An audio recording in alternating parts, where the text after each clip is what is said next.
aquariums, where hosts of gorgeous tropical fish darted and glided around the underwater rocks and foliage. "Oh, look at the fish, Mama!" Theo cried, instantly entranced by them. "This is truly amazing," Tina's mother murmured in awe. "Your father always liked the architecture of the old world.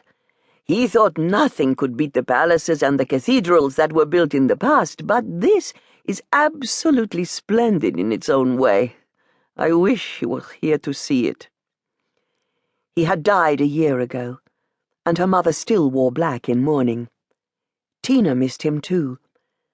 Despite his disappointment in her, getting pregnant to a man who was not interested in partnering her for life, he had given her the support she'd needed and been a marvelous grandfather to Theo, proud that she'd named her son after him.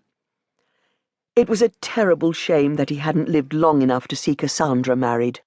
Her older sister had done everything right, made a success of her modelling career without the slightest taint of scandal in her private life, fell in love with a Greek photographer, the right nationality, who wanted their wedding to take place on Santorini, the most romantic Greek island of all. He would have been bursting with pride walking Cassandra down the aisle next week, his good girl. But at least the bad girl had given him the pleasure of having a little boy in the family. Having only 2 daughters and no son had been another disappointment to her father. Tina told herself she had made up for her mistake with Theo, and she'd been on hand to take over the management of his restaurant, doing everything his way when he'd become too ill to do it all himself. He'd called her a good girl then. Yet, while Tina thought she had redeemed herself in her father's eyes, she didn't feel good inside. Not since Ari Zavros had taken all that she was and walked away from her as though she was nothing. The sense of being totally crushed had never gone away.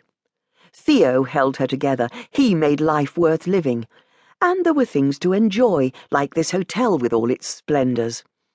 There was another glorious fountain at the top of the escalator. They were escorted down a corridor to the elevator which would whiz them up to the Sky View bar on the 27th floor. They walked over a large circle of mosaic tiles, a blazing sun at its centre, over a carpet shaped like a fish in red and gold. Her mother pointed out vases of tightly clustered red roses, dozens of them, in each perfect pom-pom-like arrangement. The doors of the elevator were patterned in blue and gold, everything unbelievably rich. On arriving in the shimmering gold lobby of the bar, they were welcomed again and escorted into the dining area, where the decor was a stunning blue and green, the ceiling designed like waves with white crests. They were seated in comfortable armchairs at a table by a window which gave a fantastic view of the city of Dubai and the man-made island of Palm Jumeirah, where the very wealthy owned mansions with sand and sea frontage. A whole world away from her life in every sense, Tina thought, but she was having a little taste of it today, smiling at the waiter who handed them a menu listing dozens of varieties of tea from which they could choose, as many different ones as they liked to try throughout the afternoon. He poured them glasses of champagne to go with their first course, which was a mixture of fresh berries with cream. Tina didn't know how she was going to get through all the marvellous food listed, probably not, but she was determined on enjoying all she could. Her mother was smiling. Theo was wide-eyed at the view. This was a good day. Ari Zavros was bored. It had been a mistake to invite Felicity Fulbright on this trip to Dubai with him, though it had certainly proved he couldn't bear to have her as a full-time partner. She had a habit of notching up experiences as though she had a bucket list that had to be filled, like having to do afternoon tea at the Burj Al Arab Hotel.